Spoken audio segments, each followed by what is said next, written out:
मध्य प्रदेश लोक सेवा आयोग के अंतर्गत transport vehicle transport sub inspector के पदों पर आवेदन आमंत्रित की गई है। यदि आप योग्य कैंडिडेट हैं तो इनके वेबसाइट पर जाकर ऑनलाइन फॉर्म भर सकते हैं। इनके वेबसाइट से आप नोटिफिकेशन भी डाउनलोड कर पाएंगे। आयु सीमा की बात करें तो 1 जनवरी 2026 को आयु की गणना की जाएगी। यदि आप हाई स्कूल पास हैं तो आपका जन्म तिथि मान्य होगा और आप इसी के द्वारा आवेदन फॉर्म भर सकते हैं। और यहाँ पर देखिए शैक्षणिक योग्यता बताई गई है कि आप स्नातक कर चुके हैं या डिप्लोमा कर चुके हैं। अलग अलग ट्रेड का नाम दिए गए हैं तो आप इस फॉर्म को भर सकते हैं। आइए जानते हैं नोटिफिकेशन डाउनलोड कहां से करें और अन्य जानकारियां भी इसी वीडियो में बताने वाला हूं। सबसे पहले किसी भी ब्राउजर में वेबसाइट हिंदी सर्च करेंगे। पहला रिजल्ट दिखाई देगा वेबसाइट hindi.com, इस पर क्लिक करेंगे। इस वेबसाइट पर आने के बाद लेटेस्ट अपडेट में ही आपको मिल जाता है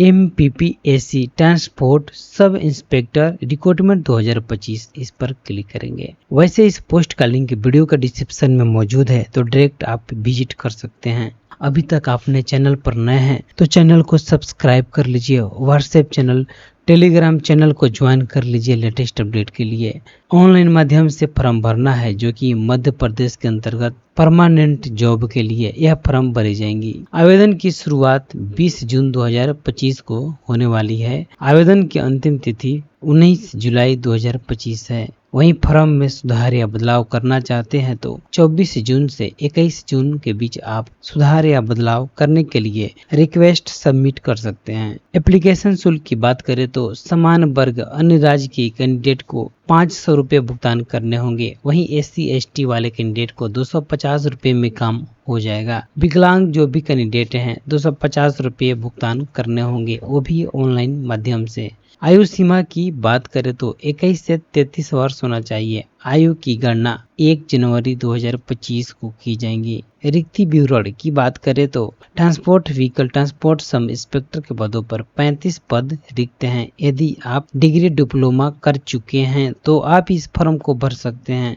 चयन प्रक्रिया में बताई गई है कि लिखित परीक्षा, इंटरव्यू, दस्तावेज का सत्यापन और मेडिकल टेस्ट किए जाएंगे। और यहीं पर मिल जाता है official notification download. Click here पर क्लिक करेंगे, टेलीग्राम ओपन हो जाता है। टेलीग्राम से इस नोटिफिकेशन को डाउनलोड कर सकते हैं किसी भी ब्राउजर में और आप इसे पढ़ सकते हैं। आवेदन फॉर्म भरने के लिए ऑनलाइन आवेदन के सामने क्लिक हेयर पर क्लिक करेंगे। यह वेबसाइट ओपन हो जाती है और यहाँ से आप आवेदन करने के पात्र हो सकते हैं। ट्रांसपोर्ट सब इंस्पेक्टर एग्जाम 2025, तो यहाँ पर एप्लीकेशन फॉर्म मिल जाता है जो कि डेट मेंशन किए गए हैं। आवेदन फॉर्म भरने के लिए एक्शन के नीचे दिए गए बटन पर आपको क्लिक करना है और आगे विजिट कर पाएंगे। और यहाँ पर इंस्ट्रक्शन मिल जाता है। इंस्ट्रक्शन को चेक कर देना है कि आपने पढ़ लिया है। आई एक्सेप्ट के बटन पर क्लिक करेंगे। यहाँ पर इस तरह का इंटरफेस ओपन हो जाता है और यहाँ से आपको फॉर्म कंप्लीट भरना है। क्या अभ्यर्थी किसी मान्यता प्राप्त विश्वविद्यालय से ऑटोमोबाइल मैकेनिक विषय में स्नातक की उपाधि धारण किया है? यदि आपके पास अवेलेबल है तो यस बटन पर क्लिक करेंगे। क्या अभ्यर्थी किसी भी विषय में स्नातक उपाधि के साथ किसी भी मान्यता प्राप्त विश्वविद्यालय से ऑटोमोबाइल मैकेनिकल विषय से डिप्लोमा धारक है? तो यस बटन पर क्लिक करेंगे। आप यहाँ पर अपने अनुसार यस नो में जवाब दे सकते हैं। क्या अभ्यर्थी मोटरसाइकिल मोटर भारी ड्राइविंग लाइसेंस रखे हैं? आपके पास है तो आप यहाँ पर यस करेंगे।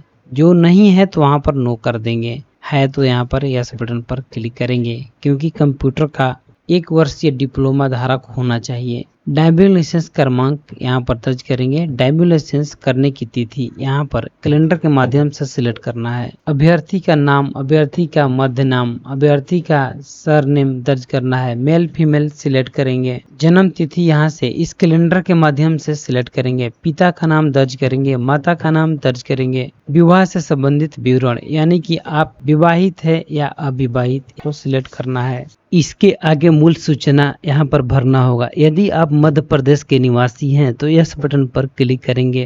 कैटेगरी का चुनाव करेंगे, जनरल, SC ST OBC या EWS।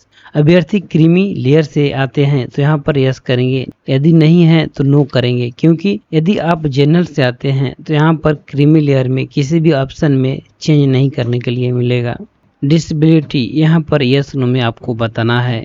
क्या अभ्यर्थी परीक्षा केंद्र के भूतल स्थिति परीक्षा कक्ष में बैठने की आवश्यकता है? यस बटन पर क्लिक कर सकता है, लेकिन आपके केसेज में नहीं है, क्योंकि यहाँ पर यस करेंगे तभी ये सब ऑप्शन दिखाई देगा ताकि आप सिलेक्ट कर सकें। यहाँ पर आप नो करते हैं तो सभी ऑप्शन हाइड हो जाएंगे। अन्य ऑप्शन में आपको सिलेक्ट करना है। क्या अभ्यर्थी कभी सेवा से पृथक करने के दंड से दंडित किया गया है? यहाँ पर यस नो में आपको बताना होगा। यदि आपको किसी परीक्षा से चयन करने की अवधि में आपको हटाया गया है तो आपको यस नो में बताना है। सभी को आप अपने अनुसार यस नो करेंगे। अभ्यर्थी के विरुद्ध किसी भी प्रकार के आपराधिक मामला है तो यहाँ पर यस नो में आपको सिलेक्ट करना होगा। यदि आप सेवराते हैं तो आपको यस नो में बताना होगा। मध्य प्रदेश के राज्य के रोजगार कार्यालय में पंजीयन करा चुके हैं तो यस करना है, नहीं कराए हैं तो यहाँ से नो करना है। सभी ऑप्शन हाइड हो जाएंगे। भूतपूर्व सैनिक है तो भी यहाँ पर आपको यस नो में बताना होगा।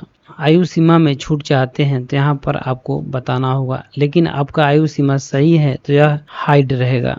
परीक्षा केंद्र का विवरण यहाँ से सिलेक्ट करना है। द्वितीय विवरण यहाँ से सिलेक्ट करना है, यानी कि आपको अपने अनुसार प्रेफरेंस देना होगा। शैक्षणिक योग्यता जैसे कि 10वीं का उत्तीर्णता का नाम, प्रणाली, कौन सा ग्रेड है, विषय आपको बताना होगा, कितना प्राप्त हुआ है, टोटल प्रतिशत, डिवीजन यहाँ से सिलेक्ट करना है। विश्वविद्यालय का नाम, उत्तीर्ण वर्ष यहाँ पर दर्ज करना है। प्रमाण पत्र संख्या यहाँ पर दर्ज करेंगे। इसी तरह से इंटरमीडिएट और स्नातक का दर्ज करना होगा। कंप्यूटर में आपने 1 वर्षीय डिप्लोमा कर चुके हैं तो यहाँ से आपको सिलेक्ट करना होगा। कंप्यूटर में कोर्स का नाम दर्ज करना है। आपको यहाँ पर बताना होगा कि आपने कितना अंक प्राप्त किया है। यहाँ से डिवीजन सिलेक्ट करेंगे, उत्तीर्णता का वर्ष दर्ज करेंगे और यहाँ पर प्रमाण पत्र संख्या दर्ज करेंगे। यहाँ पर आपको बैंक का विवरण अपलोड करने होंगे, जैसे कि बैंक का नाम, शाखा का नाम, खाता धारक का नाम और यहाँ पर पासबुक की मुख्य पृष्ठ अपलोड करना है। सभी डिटेल्स यहाँ पर बैंक से संबंधित दर्ज करने होंगे। अस्थायी पता और अस्थायी पता यहाँ पर दर्ज करने होंगे। दोनों पता एक ही हैं तो आपको यहाँ पर टिक कर देना है वर्तमान पता पर, जहाँ से दोनों पता एक ही हो जाएगा। अभ्यर्थी का फोटो जेपीजी फॉर्मेट में अपलोड करना है। सिग्नेचर जेपीजी फॉर्मेट में अपलोड करना है और यहाँ पर आपको टिक कर देना है। मोबाइल नंबर, ईमेल आईडी दर्ज करेंगे। घोषणा को यहाँ से टिक करेंगे, कैप्चा दर्ज करेंगे और नेक्स्ट बटन पर क्लिक करेंगे। यहाँ पर फॉर्म का प्रीव्यू दिखाई देता है और यहाँ से स्क्रॉल डाउन करेंगे। जो भी गलतियाँ होता है आप चेक कर लेंगे। आगे बढ़ने के लिए प्रोसीड टू पेमेंट पर क्लिक करेंगे और यहाँ पर मल्टीपल ऑप्शन मिल जाता है। Net banking, debit card, credit card, UPI सभी के पास होता है। यहाँ से आपको सिलेक्ट करना है। आप क्यूआर कोड को चेक कर सकते हैं। मेक पेमेंट पर क्लिक करेंगे। क्यूआर कोड गूगल पे, फोन पे के द्वारा स्कैन करेंगे और पेमेंट का भुगतान करेंगे। पेमेंट का भुगतान करने के बाद आप फॉर्म का प्रीव्यू डाउनलोड कर लेंगे। आज की वीडियो में मध्य प्रदेश के अंतर्गत निकाली गई भर्ती ट्रांसपोर्ट सब इंस्पेक्टर के बारे में बताया हूँ कि आपको फॉर्म कैसे भरना है। मुझे उम्मीद है कि यह जानकारी आपको पसंद आई होगी। धन्यवाद।